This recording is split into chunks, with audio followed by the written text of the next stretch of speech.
Hello बच्चों, कल जो वीडियो आपको अर्चना टापर मिस का गया था उसमें आपने दान का हिसाब यह पाठ उन्होंने अच्छी तरह से एक्सप्लेन किया।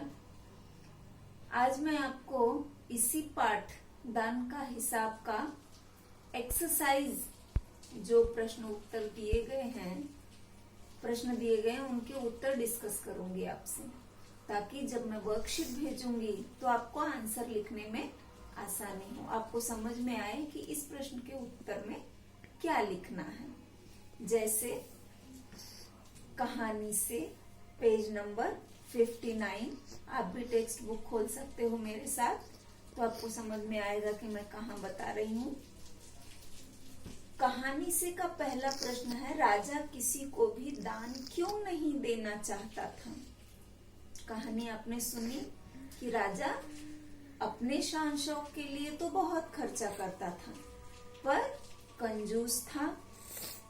लोगों को, अपनी प्रजा को वो किसी तरह का कोई दान नहीं देता था। उसके दरबार में किसी विद्वान व्यक्ति को कोई आदर, कोई सम्मान नहीं दिया जाता था। वो बहुत ही कंजूस किस्म का इंसान था, इसलिए वह किसी को भी दान नहीं देना चाहता था। उसे लगता था कि दान देने से मेरा राजकोष खाली हो जाएगा और मुझे खुद के लिए धन की कमी हो जाएगी। राज दरबार के लोग मन ही मन राजा को बुरा कहते थे, लेकिन वे राजा का विरोध क्यों नहीं कर पाते थे? क्योंकि राजा एक शक्तिशाली व्यक्ति होता है, उसके हाथ में सारी पावर होती है। इसलिए छोटे लोग, जो प्रजा है, आम आदमी, वो उनका विरोध नहीं कर पाते थे। आज की तरह कोई प्रजातंत्र तो था नहीं, वो राजतंत्र है। प्रजातंत्र में हम नेताओं का विरोध कर सकते हैं, लेकिन राजतंत्र में राजा का विरोध करना आसान बात नहीं होती है, इसलिए नहीं कर पाते थे। राजसभा में सज्जन और विद्वान लोग क्यों नहीं जाते थे? पाठ में दिया है कि राजा के दरबार में जो सज्जन लोग यानी अच्छे लोग, सच्चे लोग, और विद्वान यानी बहुत ज्ञानी पुरुष उनके दरबार में नहीं जाते थे, क्योंकि वो उनका आदर और सत्कार बिल्कुल भी नहीं करते थे। सन्यासी ने सीधे सीधे शब्दों में भिक्षा क्यों नहीं मांग ली? क्योंकि सन्यासी को पता था कि राजा कंजूस है, वो दान देना नहीं चाहता और उसे अपने राजकोष खाली हो जाने का डर हमेशा लगा रहता है, इसलिए वो किसी को दान तो देता नहीं। इसलिए उन्होंने भिक्षा सीधे सीधे न मांगकर इस तरह से मांगी कि उन्हें जितना चाहिए धन वो मिल भी गया और राजा को समझ में भी नहीं आया। राजा को सन्यासी के आगे गिड़गिड़ाने की जरूरत क्यों पड़ी? पाठ में आपने पढ़ा ही कि राजा को अंत में सन्यासी के सामने गिड़गिड़ाना पड़ा, इसलिए क्योंकि 20 दिन में पहले दिन जितना उसने शुरू किया था 1 रुपया, वो 20 दिन में बढ़कर कितनी हो गई थी? 10 लाख से भी ज्यादा हो गई। 10,48,575 रुपए हो गए। तो इस तरह से धन की बढ़ती हुई रकम देखकर राजा बिल्कुल घबरा गया और उसे लगा इस तरह से तो मेरा दिवालिया निकल जाएगा, मतलब मैं बर्बाद हो जाऊंगा, और इसलिए वह सन्यासी के सामने गिड़गिड़ाने लगा। अंदाज अपना अपना। तुम नीचे दिए गए वाक्यों को किस तरह से कहोगे? यानी लेसन में ये सेंटेंस ऐसे कहे गए हैं, अगर आपको कहा जाए कि इसको अपने तरीके से लिखो तो कैसे लिखोगे? जैसे दान के वक्त उसकी मुट्ठी बंद हो जाती थी, यानी राजा किसी को भी दान देना नहीं चाहता था। हिसाब देखकर मंत्री का चेहरा फीका पड़ गया। मंत्री का चेहरा फीका पड़ गया, यानी मंत्री दान का हिसाब देखकर हैरान रह गया। सन्यासी की बात सुनकर सभी की जान में जान आ गई। ये मुहावरा है जिसका मतलब होता है राहत मिलना, यानी सन्यासी ने जब सिर्फ 50,000 रुपए मांग लिए कि मेरा इतने से ही हमारा काम चल जाएगा, तो लोगों के जान में जान आ गई, यानी उनको राहत मिल गई। लाखों रुपए राजकोष में मौजूद है, जैसे धन का सागर हो, यानी राजा के पास बहुत पैसे थे। इसका मतलब ये होता है, तो हम ऐसे भी कह सकते हैं कि वो बहुत धनवान है, उसके पास बहुत पैसा, वो बहुत अमीर है। हाँ, फिर दिया है साथी हाथ बढ़ाना। कभी कभी कुछ इलाकों में बारिश बिल्कुल भी नहीं होती। कहानी में सूखा पड़ा है, सूखा पड़ना, अकाल पड़ना नहीं, सूखा पड़ना, जब बारिश बिल्कुल भी नहीं होती है। नदी नाले तालाब सब सूख जाते हैं, फसलों के लिए पानी नहीं होता, खेत सूख जाते हैं, पशु पक्षी जानवर और लोग भूखे मरने लगते हैं। ऐसे समय में वहां रहने वाले लोगों को मदद की जरूरत होती है। तुम भी लोगों की मदद जरूर कर सकते हो। सोचकर बताओ कि तुम अकाल में परेशान लोगों की मदद कैसे करोगे। अकाल भी एक प्राकृतिक आपदा है, ठीक उसी तरह बाढ़, जैसे बहुत अधिक बाढ़, बारिश होने के बाद बाढ़ आ जाती, वो भी प्राकृतिक आपदा है।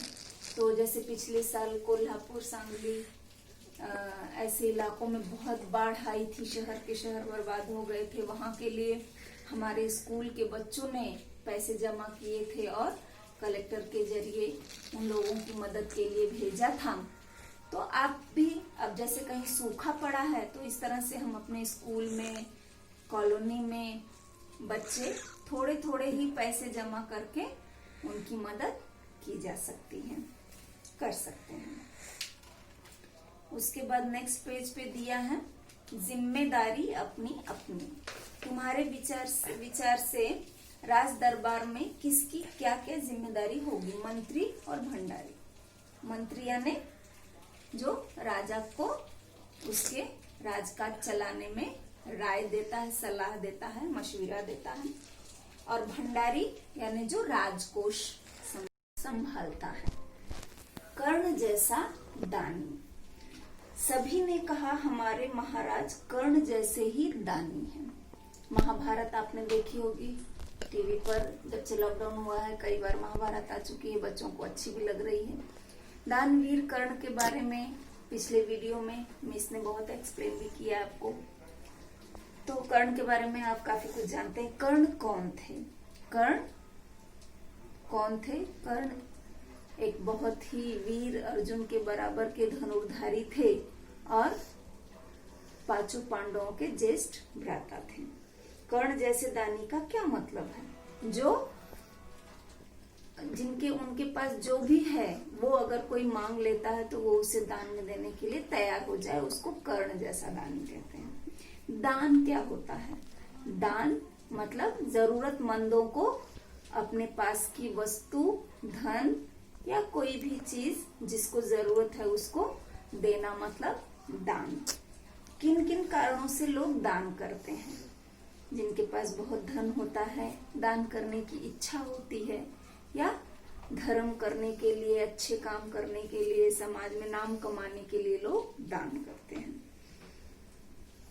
कहानी और तुम। राजा राजकोष के धन का उपयोग किन किन कामों में करता था?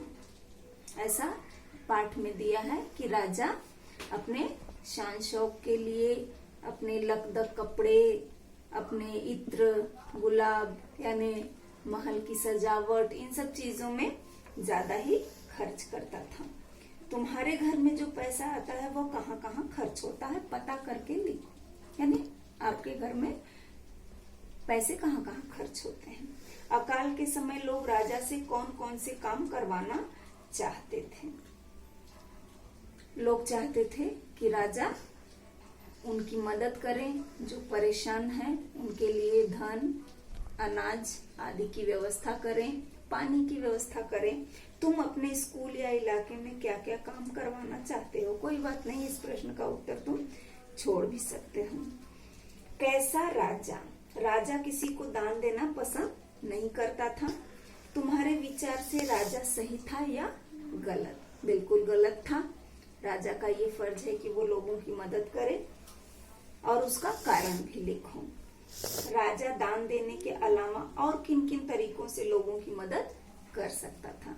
राजा राज्य में कई कुएं तालाब खुदवा सकता था, क्योंकि पानी की कमी थी, सूखा पड़ गया था, लोगों को अनाज धन दे सकता था, या लोगों को उसके तरफ से जितना हो सके वो मदद कर सकता था। पूर्व और पूर्व दो शब्द हैं, यानी एक शब्द के दो अर्थ हैं। जैसे पूर्वी सीमा के लोग भूखे प्यासे मरने लगे, ऐसा दिया है। तो पूर्व शब्द के दो अर्थ हैं। पूर्व एक दिशा है और पूर्व यानी पहले, इससे पूर्व। नीचे ऐसे ही कुछ और शब्द दिए गए हैं जिनके दो दो अर्थ हैं। इनका प्रयोग करते हुए दो दो वाक्य बनाओ। यहाँ आपको वाक्य बनाने के लिए कहा गया है पूर्व। जैसे मेरे मित्र का घर पूर्व दिशा में है, ऐसा वाक्य हो गया पूर्व का। और मेरे आने से पूर्व ही वो चला गया, ऐसा। पूर्व यानी पहले। वैसे ही जल, जल मतलब पानी, और दूसरा होता है जल यानी जलना, जल गया। जैसे मेरा हाथ जल गया, या मेरे लिए जल ले आओ। मन, एक तो मन होता है यानी हृदय, इच्छा। आज मेरा पानी पूरी खाने को मन कर रहा है, वो हो गया एक मन। और दूसरा होता है मन यानी एक वजन होता है, तो इतना मन। जैसे मेरे लिए एक मन गेहूं ले आओ, माप है एक मन। मगर और मगर, मगर मतलब लेकिन, और मगर मतलब मगरमच्छ। तो इस तरह से दो वाक्य बनाना है आपको। और तुम्हारे घर और स्कूल के आसपास इन दिशाओं में क्या क्या है, यानी चारों दिशाओं का नाम हिंदी में दिया है, पूर्व, पश्चिम, उत्तर और दक्षिण। तो तुम्हारे घर के पास यानी अपने घर पे सीधा जिधर आपका घर है सामने, वहां खड़े रहो।